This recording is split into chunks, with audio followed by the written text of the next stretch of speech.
Shalom, welcome to the Jewish Task Force, JTF. I'm Chaim ben Pesach, and we have another program with the great David ben Moshe.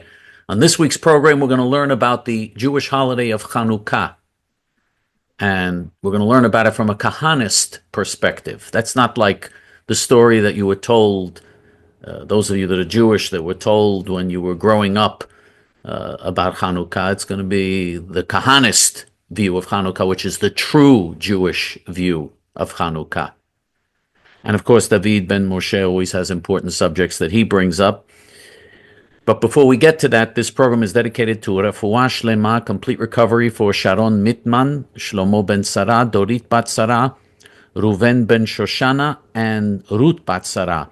And to Ilui Neshamot, elevating of the souls, for Malka bat Meir, Allegra bat Shlomo, Daniel Nankin, Victor Hazdai, Pesach Zeb ben Dov, Lunita Adler, Shifra Hoffman, Reuven Hoffman, Barry Hoffman, Harab Mir Kahana, Rab Binyamin Kahana, Tzipora Fegi bat Liba, Yosef ben Meir, Robert Mittman, Dennis Shore, Helen Friedman, Charles Zolat, and Yair Levine.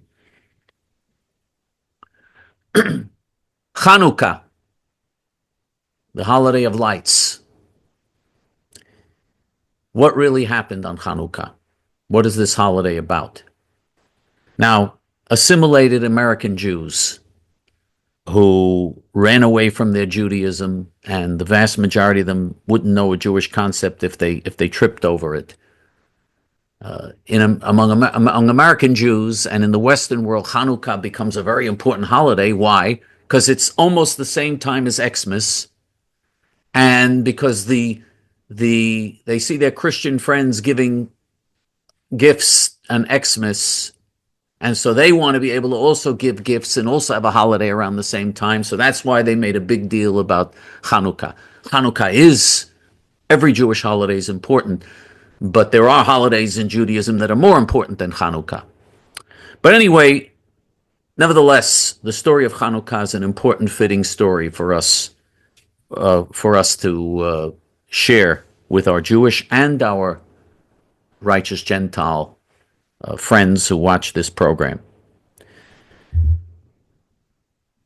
What happened was the Greeks, the Hellenist Greeks, who of course were idolaters, wanted to impose their religion and their beliefs and their ideology on the Jews. They took over.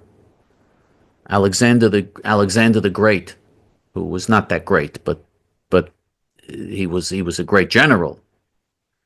But he was also he was a homosexual, by the way.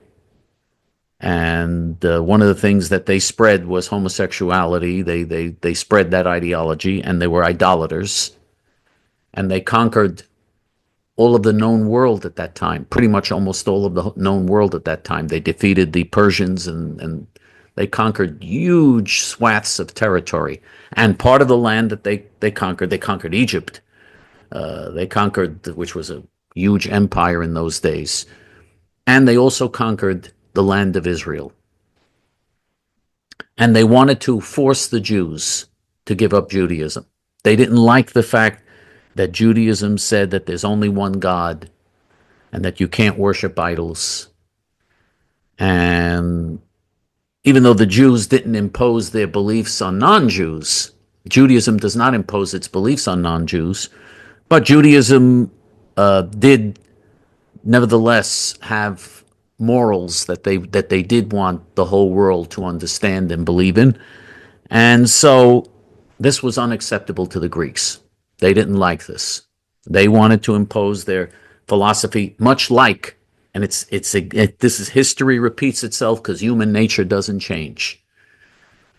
History repeats itself in some respects because human nature doesn't change. History, by the way, does not repeat itself in all respects because we are moving toward final redemption of humanity. History has a certain progressive direction that it takes. History is moving in a certain direction that God is moving us towards. That's why the Jews have returned to the land of Israel, and that's why all types of miraculous things are occurring.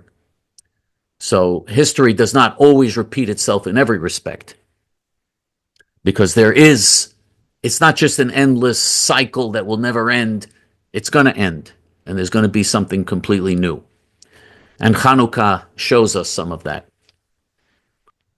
They told the Jews that you cannot believe in what you believe in and you have to worship the idols. They actually attempted to force the Jews to eat pork and eat non-kosher food and to violate the Sabbath and to violate all the Jewish laws and all the Jewish commandments. And you had a situation finally where one of the leading bishops of the Greek idolatrous regime would before a Jewish girl got married, she would have to have sex with the bishop first. With he was like the priest of the Greek conquerors, and they demanded that these women first have to have sex with him before they have the right to get married. And so that finally led to the Jewish rebellion of the Maccabees. And it started out with just a few people. By the way, most of the Jews accepted all of this. Most of the Jews assimilated and accepted all of this. The Jews said, well, listen, we have to be, first of all, we have to be realistic. This is a giant empire. And secondly, the Greeks represent philosophy, Socrates, Aristotle, philosophy, democracy. What's wrong? This is better than Judaism. You had the assimilationist, self-hating Jews of those days, and most of the Jewish people in the end willingly adopted the Hellenism and were willingly ready to discard their Judaism. They were ready to go along with this. Most of the Jews were ready to vote for Barack Hussein Obama, like American Jews did. 78% of American Jews voted for Barack Hussein Obama. And were willing to betray their fellow Jews, like Jews did during the Holocaust in the United States, where American Jews voted for Roosevelt, who did everything he could to enable the Germans to murder 6 million Jews during the Holocaust. And the Jews voted for him and loved him and adored him. You know, there was a saying in those days that there was the Almighty and then there was Roosevelt, and not necessarily in that order. So we had we have here a situation similar to what we have today, where so many American Jews are so progressive and enlightened, and they want to be they want to be politically correct, and they want to go along with the politically correct dogma of today. And you had that situation in those days too. I mean, it's unbelievable. In the last presidential election, not only did the Jews vote for Obama, 78% voted for Obama, who's a black Muslim anti-Semite, who did everything he could to destroy Israel, and who was a friend of Louis Farrakhan and supports Louis Farrakhan, who was called for a Holocaust against the Jewish people. Not only did the Jews vote for Obama in the past election, where there's no question that Kamala Harris was an anti-Semite and was the worst enemy of Israel, running against Donald Trump. Donald Trump is not a genuine friend of Israel. He's not. He's not like Ted Cruz or Ron DeSantis. Ted Cruz and Ron DeSantis are genuine friends of Israel. Donald Trump is not. But he certainly is not anywhere near as bad. He's not as bad as Kamala Harris or Biden, and we had to support him, and we did everything we could to support him. But most American Jews... It's not just them. It's the whole Democrat Party has become totally anti-Semitic. Right. And yet most Jews are still Democrats. So, I mean, this is a mental illness. This is complete insanity. Where do you see such insanity? Anyway, in ancient times we had this also. The Jews wanted to be part of the enlightened Greek Hellenism and the Greek philosophers and the Greek ideology and Greek sports, you know. And by the way, the Greek idolatrous philosophy is now modern Western culture. That is Western culture of today. The West and the United States have adopted the ancient Greek idolatrous philosophy. No morals, politically correct, complete degeneracy, selfishness, materialism. That was the Greek philosophy of those days, worshiping the body. That was the Greek philosophy of in ancient times, and it's the modern Western culture today, and modern American culture today. The Jews revolted against that. And you had a very small group of Jews that started, and they had to fight against the self-hating Jews. The story of Hanukkah is a story of defeating both the Western style philosophy of those days, Hellenism, Enlightenment, defeating that, because it isn't real enlightenment. Judaism is enlightenment. Defeating all of that, and defeating the self-hating Jews. And by the way, how did these Jews react to you? You have to love your fellow Jews. It doesn't matter if they're self-hating. You have to love Schmuck Schumer and Henry Kissinger and all the self-hating Jews. And Doug Emhoff, the husband of Kamala Harris, and all the self-hating Jews. You have to love your fellow Jews. You know what the Maccabees did to the self-hating Jews? They killed them. They killed them.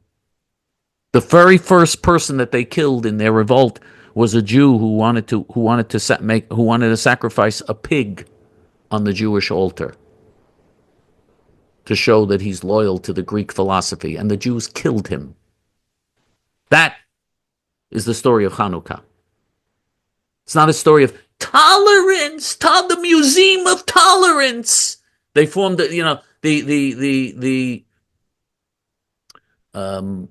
Wiesenthal Center in Los Angeles spent $50 million building the Museum of Tolerance. What does tolerance mean? It means we support all the evil, degenerate, immoral things in society. We got to be tolerant of.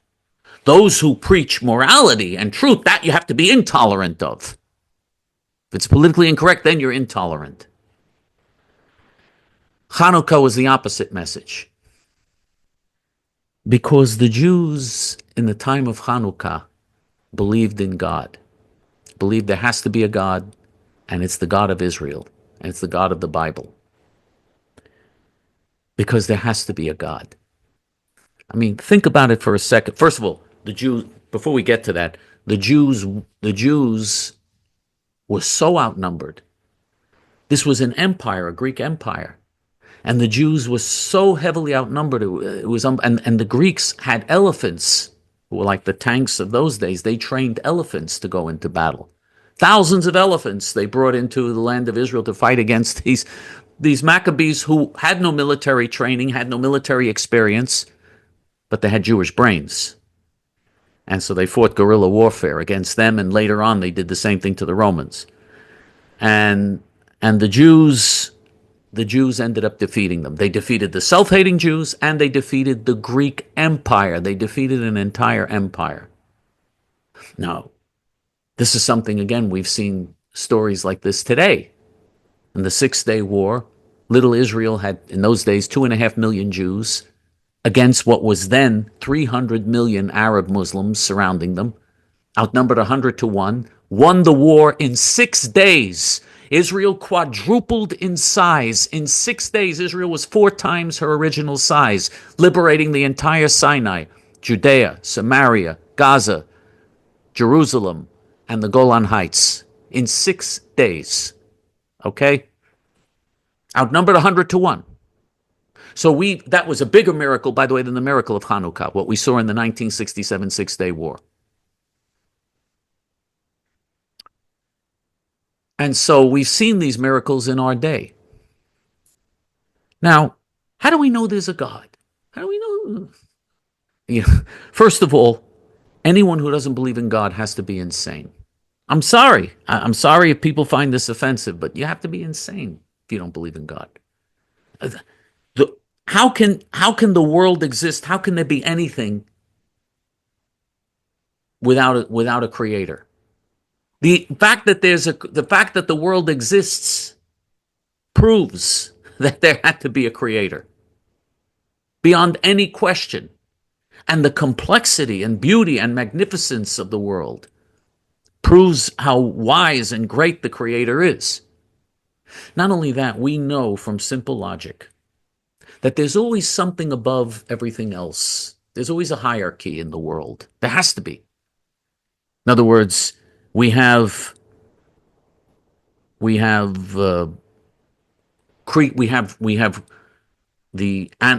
plant kingdom, plants and vegetables, and we have that part of the world, and then above that you have the animal kingdom, and above that you have human beings. There's always something above everything else.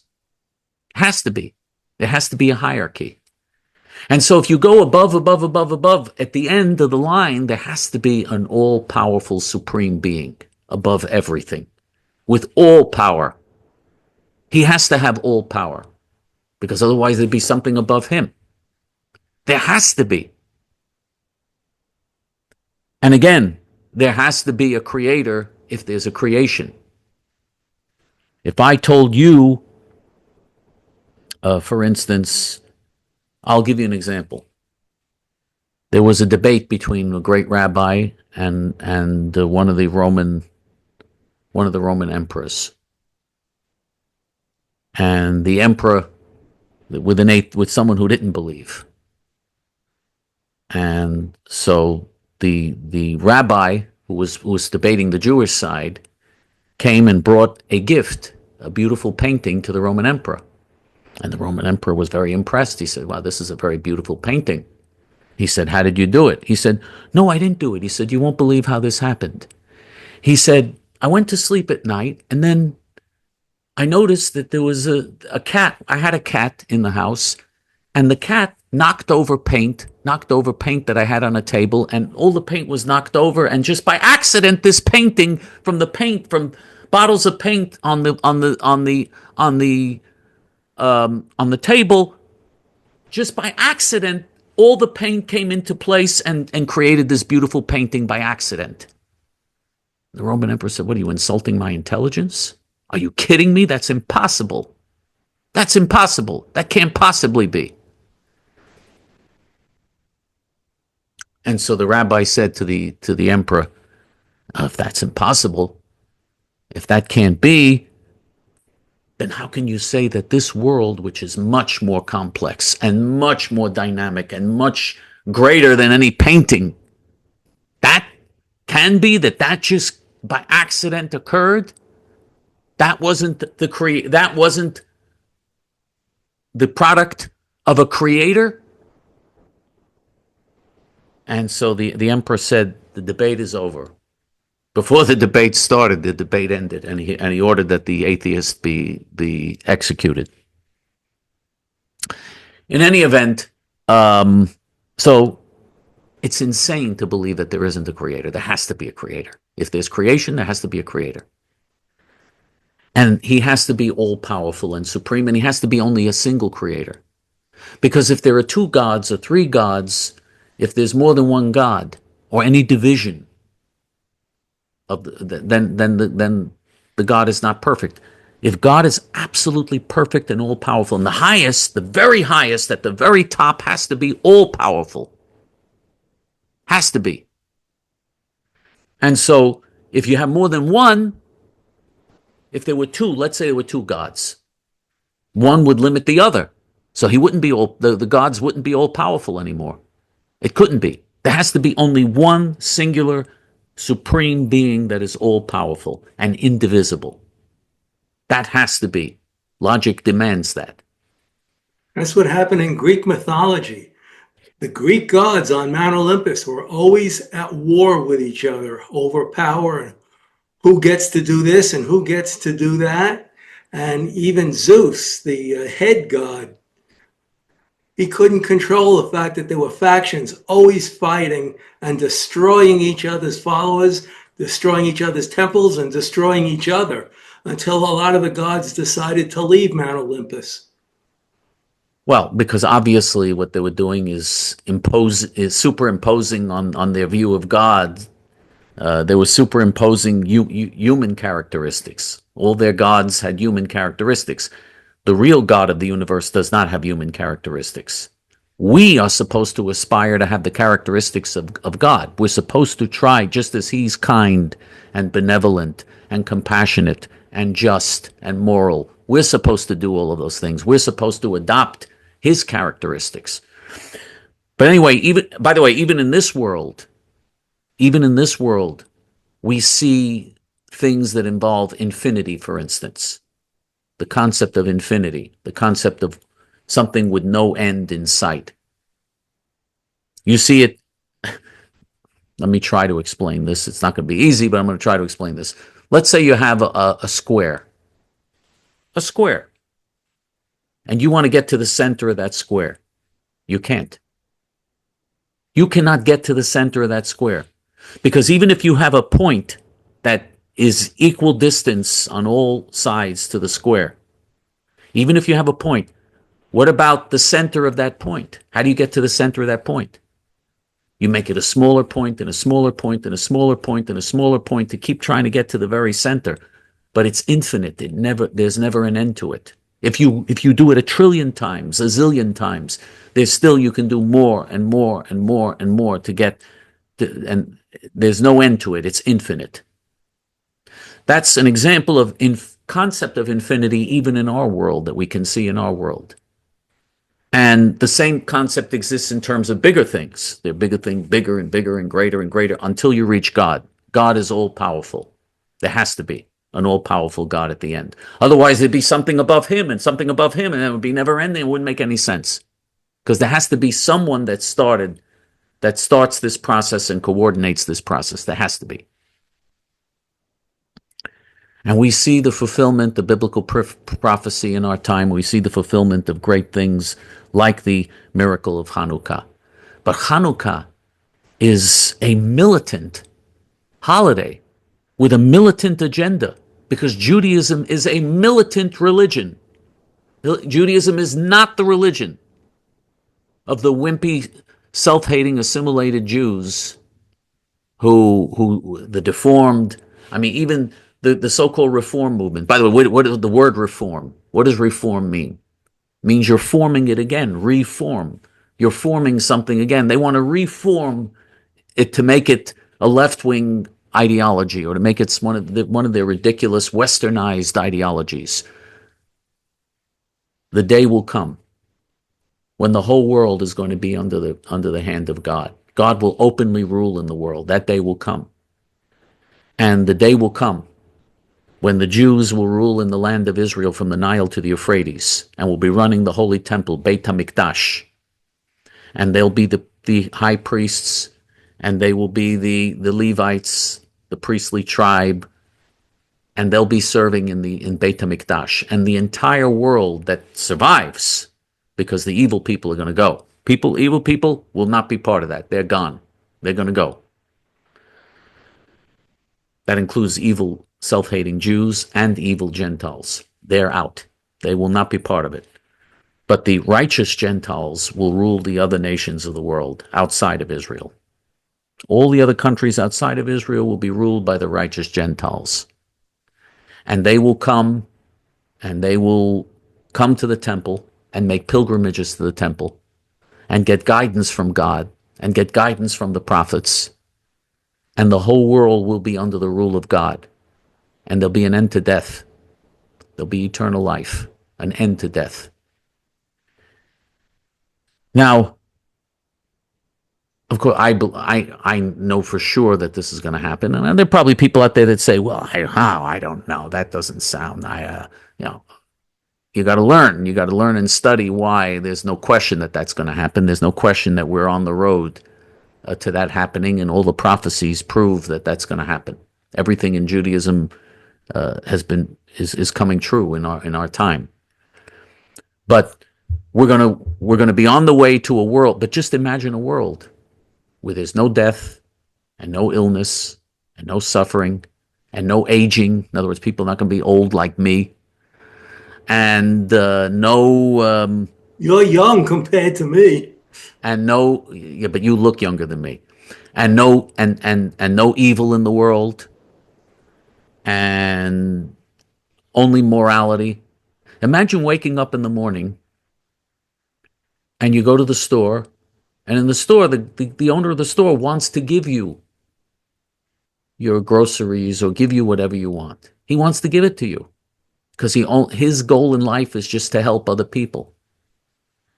And you go to the bank, and the bank wants to give you whatever you need. And you have to take the bus, or you have to take, in New York City, unfortunately, if you unfortunately live in New York City, you have to take the horrible subway. But you take the bus, the subway, whatever, everybody there wants to help you. The whole world wants to help each other. The whole world lives to make this a better world and to do good for each other. Imagine a world like that. There's no death, there's no suffering, and everybody is learning, and you learn the secrets of the world, and you learn things that we now have no idea about, that we don't understand. You start learning the secrets of the world, and the world becomes such a magnificent place, spiritually, physically, and in every other way. Imagine a world like that. That's the world that God promises us, and that Judaism promises us. And someday it's going to come true. But that's the real story of Hanukkah. It's a story of rebellion against evil. It's a story of uncompromising devotion to principle and truth and justice and righteousness. It's a story of rejection of immoral, evil philosophies and ideologies. And the things that the ancient Greeks wanted to impose on the world were evil and immoral. Selfishness, cruelty, sadism, jealousy, all these evil things. They even made their gods were like that too. Their gods were sadistic and cruel and evil and selfish and jealous. In the world that's going to come, the Haolam Haba, the world to come, none of that will exist. It's going to be a whole new world. And by the way, the people who have died, who have passed away, there's going to be Techiyat Metim. There's going to be resurrection of the dead. People should learn. If you're Jewish, you should be learning about Judaism, because you're going to be asked on Yom Hadin, on the Day of Judgment, if you learned what you learned, how much you knew, how much you observed. You're going to be questioned about all those things, and you should learn those things. And Jews are supposed to live only in the land of Israel. God has gathered us back to the land of Israel for a reason. And there's a reason why all these miracles are occurring, and this tiny Jewish state, it's unbelievable, this tiny Jewish state, what they've accomplished. It's just unbelievable.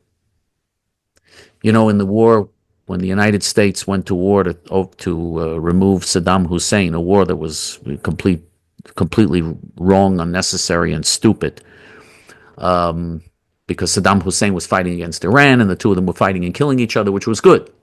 And the United States intervened and took Saddam Hussein out of the picture to let Iran become the ruler, in effect, of Iraq also. Very stupid war that hideous George W. Bush and his father, the Bushes were obsessed with this. Very, very bad policy. But anyway. And of course, Iran showing their kindness to us now that we freed them from the war with Iraq, just love us today. This is what you get when you help Muslims. There is no gratefulness. You must convert to Islam no matter what. They'll show you kindness for about 2 minutes. After that, they're ready to come back and kill you, no matter what favor you do for them. And that's just the way it is. Now, in the war, very true. In the war, there were people who visited Iraq after Saddam Hussein was overthrown, and you had some Israelis who actually went to visit. And they brought back dates. They brought back the fruit, dates, from Iraq, because Iraq was famous for growing dates. They had the best dates in the world, the sweetest, the best dates in the world, Iraq. Beautiful dates. And so Israelis brought it back, and they planted some of them. They also brought back some of the crop and planted some of it in Israel. Israel, with the same exact amount of produces 10 times as many dates per acre as the Iraqis do in their fields, even though Iraq is much more fertile. In Israel, the dates are being produced at a rate of 10 times as much, 10 times as many kilos of dates are being produced in Israel, and the dates are much higher quality than what you had in Iraq. It's just incredible what has happened to the land of Israel. For 2,000 years, the land was barren and desolate, so that no other people could come, so that God was saving it for his people to return at the end. For 2,000 years, a land that was known as so magnificent, as so lush, all of a sudden became completely barren, desolate. Nobody could survive there. And then when the Jews come back now, it's again lush, magnificent, breathtaking.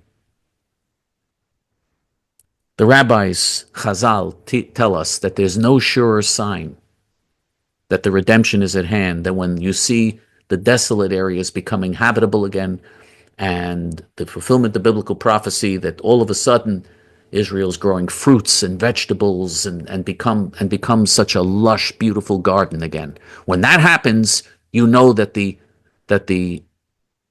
redemption is at hand.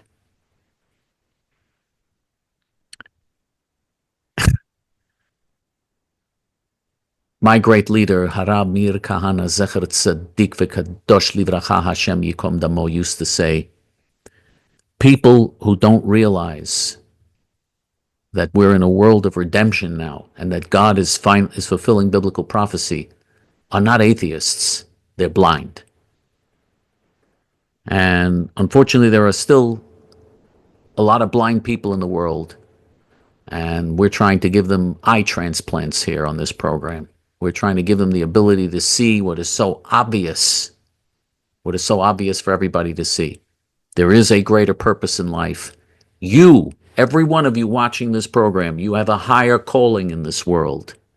Your purpose in life is not to wake up and eat and drink and enjoy yourself and make money and that's all and just do the things you do from day to day. You have a higher calling. You have a higher purpose in life. That doesn't mean, of course, you have to work and you have to earn money and you have to support your family and you have to do all those other things that you have to do. If you're a Jew, you're supposed to be doing that in the land of Israel and supposed to be furthering the cause of Israel. If you're a Gentile, you're supposed to be living the life of a righteous Gentile. But every single human being in this world has a higher calling. You were put in this world for a purpose. And you should ask yourself every day if you're fulfilling that purpose, what you're doing in this world, what your purpose in life is. One last thing. Pleasure. The Western world says we should have pleasure. How do they propose having pleasure? Some of them have pleasure with drugs. There are tens of millions of drug addicts in the United States and in Europe. Tens of millions of drug addicts. Most of them are addicted to prescription drugs, but they're addicted. There are tens of millions of alcoholics in the United States and in Europe. There are tens of millions of gambling addicts, compulsive gamblers in the United States and in Europe, whose lives are ruined by this insane desire to gamble. There are tens of millions. There's a famous man who was addicted to gambling, Bud Abbott from the comedy team of Abbott and Costello. They were the biggest box office draw during the war, and yet Bud Abbott gambled all his money away. It's terrible. It's an addiction it's very hard to overcome.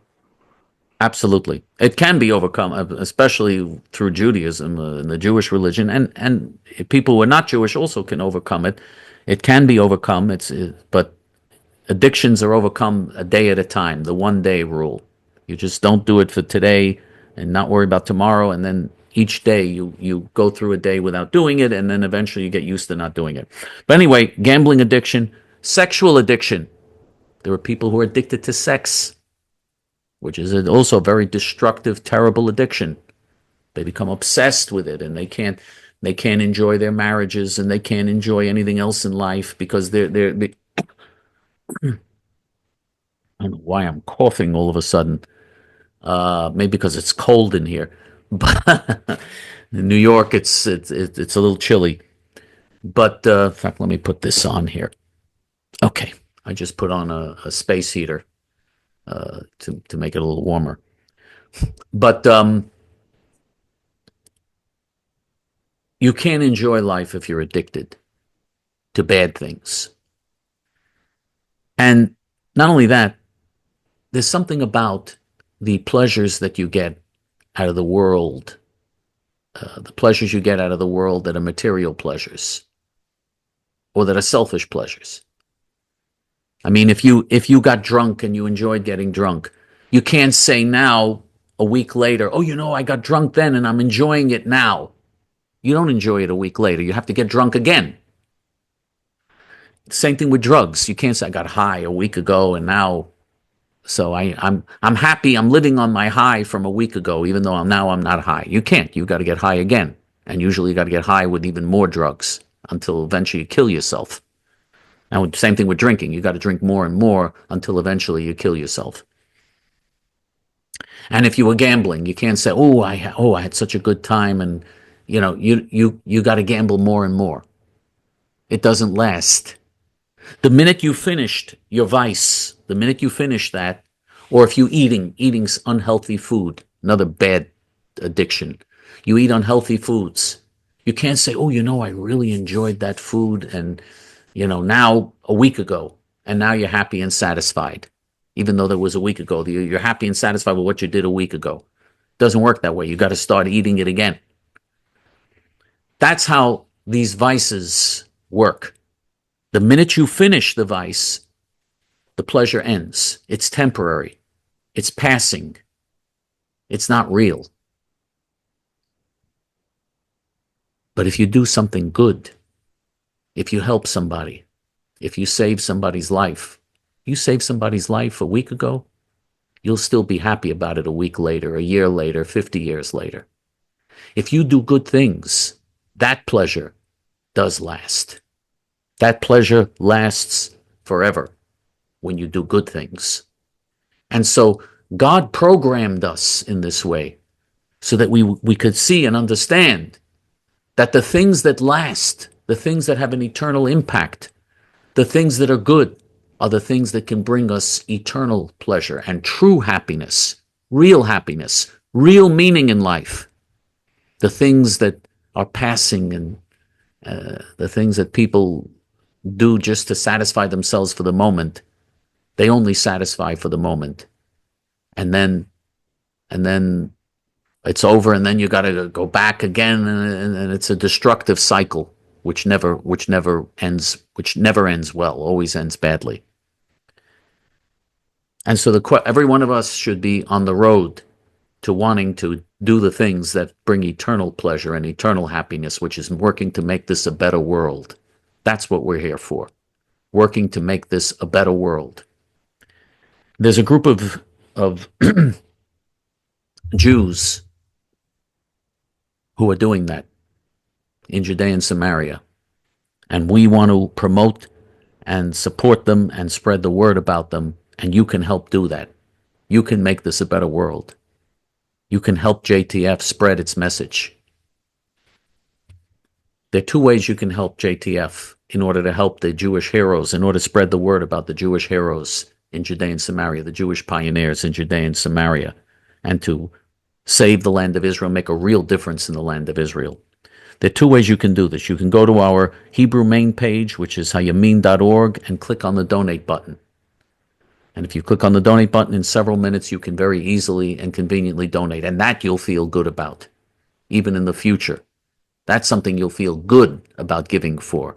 That will make you feel good. That will give you true satisfaction, knowing that you did good. That's online. If you want to do it through the regular mail, you send checks and money orders made out to JTF and send it to the P.O. Box, JTF, P.O. Box 650327, Fresh Meadows, New York, 11365. David? Well, you mentioned about the horrible rides on the New York City subway system. From the screen I see here, I'm covered in bright light as the sun comes around.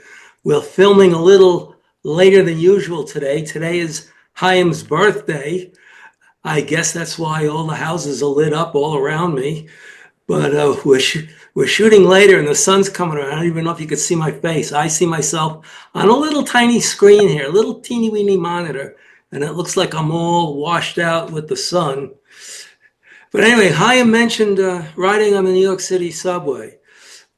This past week, I guess a WASP, white Anglo-Saxon Protestant young woman going for her PhD was burned alive by 2 illegal aliens that were kicked out under Trump and came back under Biden. And one of them was even fanning the flames. They burned her alive on the New York City subway system, and nobody went to help her. And the reason nobody went to help her is, if you look at the picture of, what was his name, Mike Penny, the Marine, the police taking him away Wasn't after it Daniel he defended Penny? himself and everybody else on the subway. Wasn't it Daniel Penny? Daniel Penny? I think so. I'm not sure. Okay, I'm not sure. Okay. And now he's going to be sued by the victim's father. So why would you want to go help anyone and get yourself in all this trouble? You got to be a special kind of person to do that, because your trouble is just beginning after you save everybody's lives. The police are no help. They're not your friends. The district attorney is no help. He's not your friend. And no level of government is going to be your friend. So once you help everybody and save lives, your troubles are just beginning. And the same thing's happening in, I guess in New York, it's Puerto Rican-owned bodegas. Because of defund the police, they're being robbed over and over and over again. The police come. Sometimes they capture the guy who did the robbery. They take him. He's back on the street in no time at all. And in many cases, he comes back to the same store to rob them again. One guy came back 3 times in the same day after the police arrested him twice. And a bodega worker, probably a manager, finally defended himself, and the police came and arrested him. The criminals go free. The people who defend themselves are the ones that get arrested. Everything in this country is upside down, sort of like at the time of the Maccabees, and the Maccabees righted the ship. Well, we need some Maccabees here. Our Maccabees are long gone. Tulsi Gabbard is now on a terror watch list because she criticized Joe Biden. Tulsi Gabbard is a patriot. When she saw what was going on with the Arabs, she had enlisted into the Air Force. I don't agree with you, but all right, I don't think she's a patriot. I don't know if you know everything about her, but anyway. No, I don't know everything, but on okay, there are a lot of very bad things about her. Very bad. She's not. But now she's on the terrorist watch list. She should be. She should be on the terrorist watch list, but I'm sure she got on it for the wrong reasons. But she belongs on it. But no, she's a very bad. She's a very bad person. By the way, very anti-Israel, very bad, very anti-Semitic, and she's a member of a cult, Hare Krishna cult. Okay, she's a member of the Hare Krishna cult. Oh yeah, I heard that. Yeah, and you heard it on this show. I spoke. No, I heard it on YouTube. Yeah, no, but I'm saying on this show I spoke about it a few weeks ago. But she is bad. She is not a good person at all, and she parrots whatever Putin says and whatever. And she went to visit Assad in Syria, and she said that he wasn't using chemical weapons against his own people. There's no question they were bragging about using it. And she said no, he wasn't using it. She became a propagandist for Assad. She's a lowlife, the lowest of the low. She's a very bad, and they're going to put her in charge of national intelligence agencies. Anyway, the point you're making that there are people on the terrorist watch list that don't belong there, that's a valid point. And and certainly the points you're making about the subway are all very valid points. Just this particular case with her. By the way, you can see now that David and I don't coordinate what we're going to say in advance. I mean, you can see that from this. No, I think you were unaware of some of her background, because it's a pretty bad background. She also, by the way, was a strong supporter of Obama, of course, and of the left. and she ran against Hillary Clinton on the left. She ran to the left of not Hillary Clinton, of Kamala Harris. She was to the left of Kamala Harris. You remember in the debate, she was attacking Sure. Kamala Harris. She was claiming Kamala Harris was too tough as a district attorney in San Francisco. That's too tough, letting all the criminals out? That's what she was arguing in the debate. You arrested people on marijuana charges. Kamala Harris didn't arrest anybody for using marijuana. There were some cases where she arrested people who were drug pushers, and that's something that she was objecting to. She was saying you shouldn't be. She ran to the left of Kamala Harris, a bad person. But anyway, go ahead. But your points are very valid. Other than this one particular example is not a great example, but your points are still certainly very valid. There's shocking what happens in the so-called justice system. You're right about that. Yeah, the justice system is totally politicized. True. And then last year I told you about the videos we watch at this time of year, the Christmas marketplaces in the towns of Europe, where, except for the Muslims, they're a lot safer. And in one German town, because Angela Merkel let all these Muslims in, maybe 1 million or more, one of them, who was a doctor, got the calling to get into his car and plow through the marketplace, killing at least 5 at the time of this recording, maybe more, at least 200 injured, 41 very seriously, who may or may not make it. And that's Islam. But the thing is, they're going to hide this. They're going to say, well, he was mentally deformed, he was mentally deranged, he had mental problems, he did this in the past, and he did that in the past. Well, if he did all these things in the past, what'd you let him into your country for? Is that what you need uphold as a good citizen? By the way, the same thing at Fort Hood here with, I believe he was a psychiatrist who took out a gun and started shooting unarmed American soldiers because it was against our policy for soldiers to have guns. That's the new America.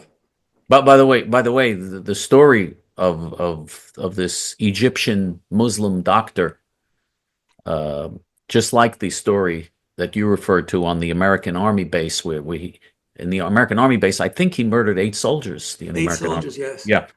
And this Egyptian Muslim doctor murdered 5 people, ran them over with his vehicle. I don't know what it was. I don't know if it was a truck or a car or what it was. No, it was a car, and he came so fast, I didn't even see it. I had to watch the video about 5-6 times to catch the car. He just went in there, he floored it all the way down as far as the gas pedal would go. And it looked like a big wind came and just blew these people over.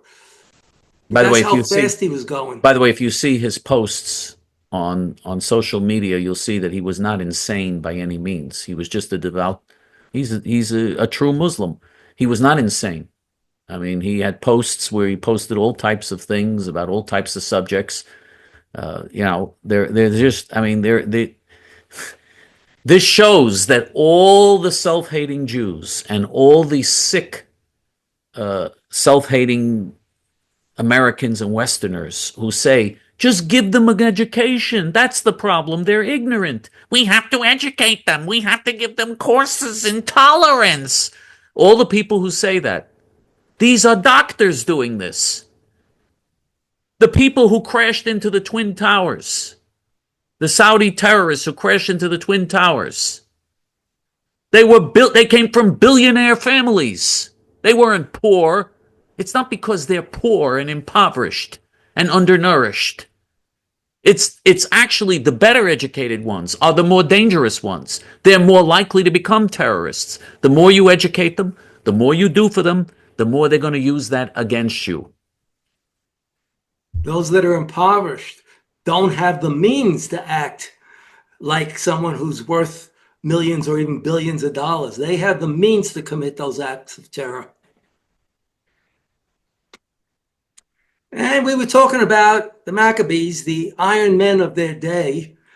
I want to tell you a story of Iron Men who fought in the Second World War, in Korea, in Vietnam, in the Gulf.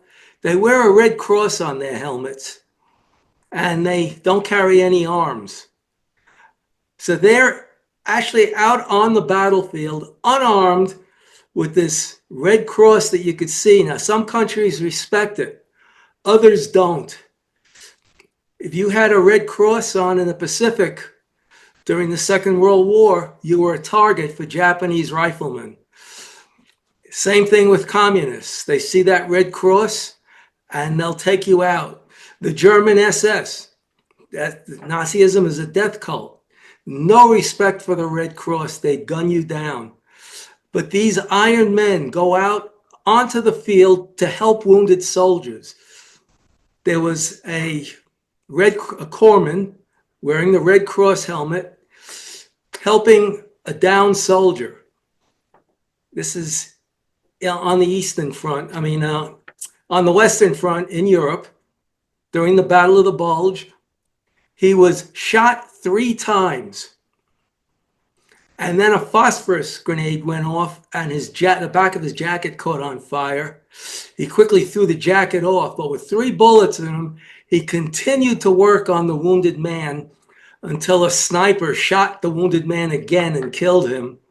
But that just shows that how they put their country, their occupation, their responsibility to life above their own life. And those are truly iron men. I hope we still have people like that in today's military, but I'm not so sure. What are you going to do? Get a transgender corpsman who's going to faint at the sight of a wounded soldier on the ground?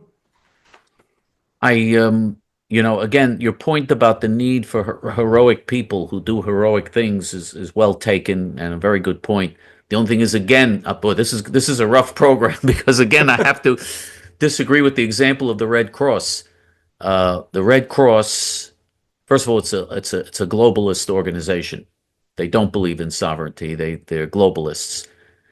And during the Holocaust, they toured the concentration camps and said that the Germans are treating the Jews well in the concentration camps. The Red Cross, the International Red Cross, did that. I knew officially. that. Yeah. But this isn't part of the Red Cross organization. That's a Red Cross that says this man is here to help fallen soldiers. The Red Cross organization, I agree. I don't donate. I won't give them a penny.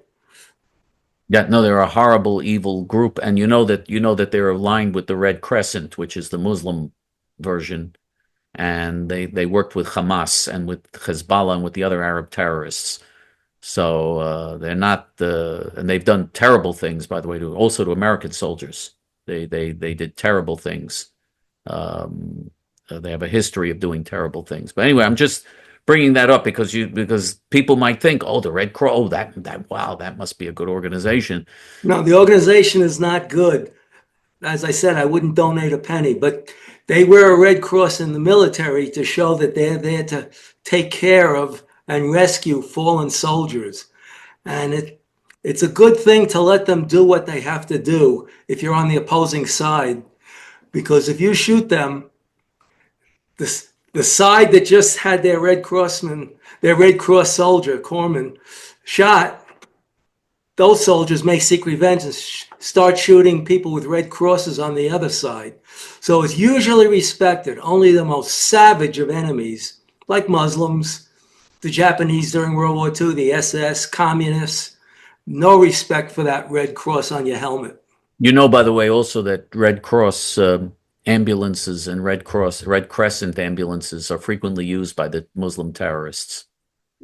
Yes, I know that. They pretend they're going in as an ambulance, and then they come out with machine guns and bombs to kill people, to murder innocent people. That's also a technique that they use. I don't think they should be wearing, I don't know why they're wearing Red Crosses. That they shouldn't be wearing, because that's a symbol. It's a symbol associated with an organization that's done terrible, monstrous things. So, I don't know why they're doing that. But anyway, but your point about there certainly are brave people who did brave things in World War II and in World War I and other wars. There were people who did very brave things, who who certainly are worthy of the greatest admiration, that's for sure. And I mean, this latest war with Israel, the bravery of some of these soldiers is unbelievable. Soldiers jumping on the hand grenade that's about to go off to save their fellow soldiers, and themselves getting blown up and murdered in order to save their fellow soldiers. I mean, the heroism is just unbelievable. But anyway, go ahead. I'm sorry. Go ahead.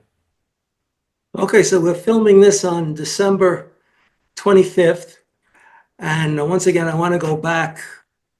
Bing Crosby in 1940, well, he was asked what was the toughest assignment, what was his toughest chore that he ever did in his entire career.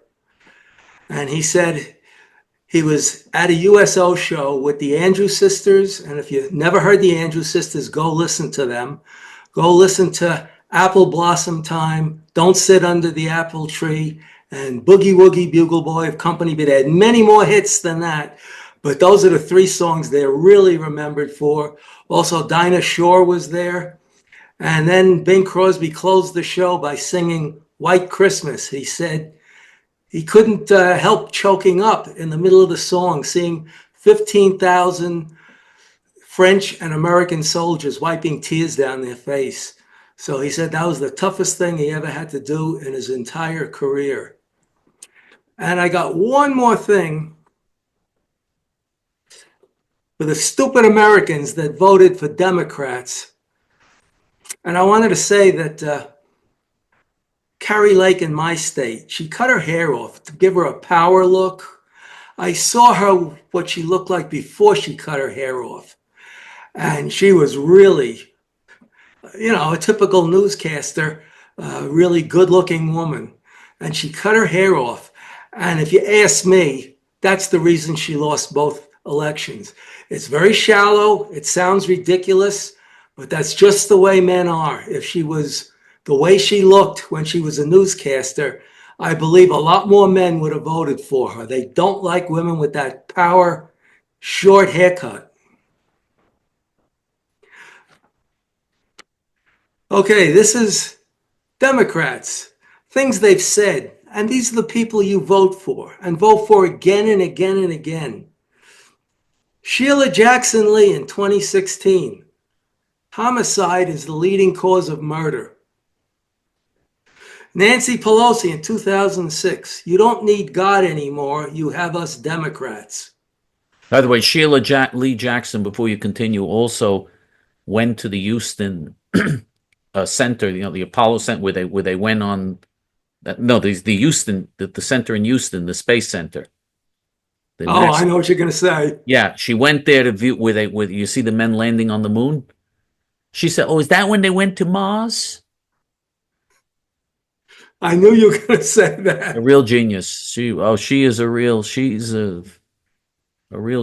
Yeah.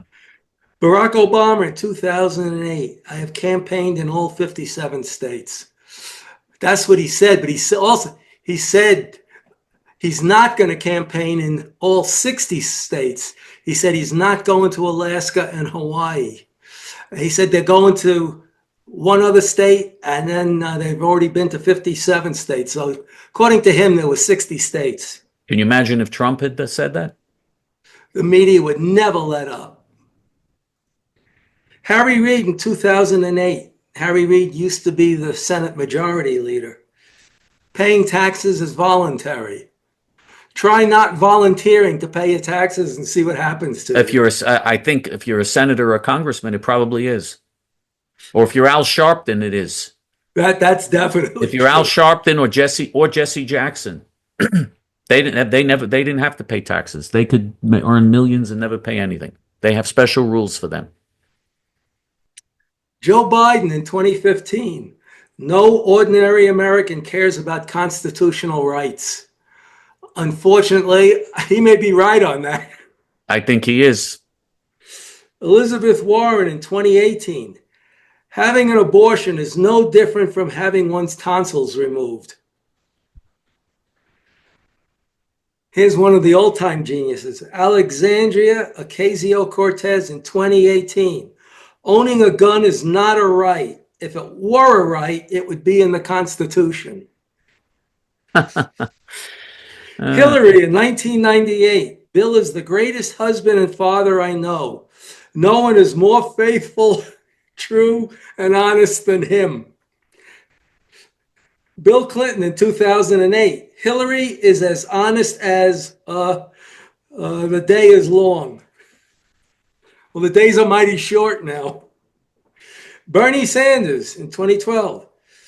Social Security has nothing to do with the deficit. Maxine Waters in 2018.